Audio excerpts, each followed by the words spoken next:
ரஜினி அவர்களுக்கும் ஜெயலலிதா அவர்களுக்கும் பனிப்போர் நகர்ந்து கொண்டிருக்கிறது. அப்போ ரஜினி அவர்கள் ஒரு இடத்துல இருந்து வெளியில போற நேரம் முதலமைச்சராக இருக்கக்கூடிய ஜெயலலிதா அவர்களுடைய கான்வாய் கிளம்புது.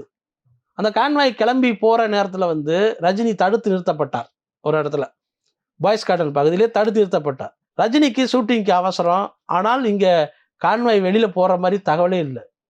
ரொம்ப அது மெயின் ரோட்ல ரொம்ப டென்ஷனான இருக்கு. ரஜினி அவர்கள் உள்ளே டென்ஷன்ல ரொம்ப அதுதான் இருக்கு, பதட்டமா இருக்காரு. என்ன இப்படி இருக்கு அப்படின்னு சொல்லிட்டு அவங்களுடைய செக்யூரிட்டி ஆஃபீஸர் மூலமாக ரஜினி அவர்கள் இங்கே காத்துக்கிட்டு இருக்காரு அப்படிங்கிற மாதிரி தகவல் எல்லாம் போயஸ் கார்டனுக்கு உள்ள போகுது.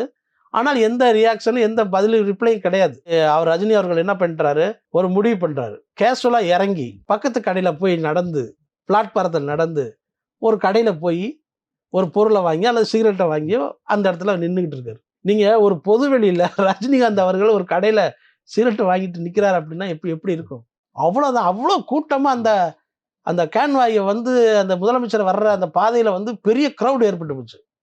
கிரௌடு ஏற்பட்டு பெரிய தள்ளுமுள்ளு போடுற அளவுக்கு ஆயிடுச்சு.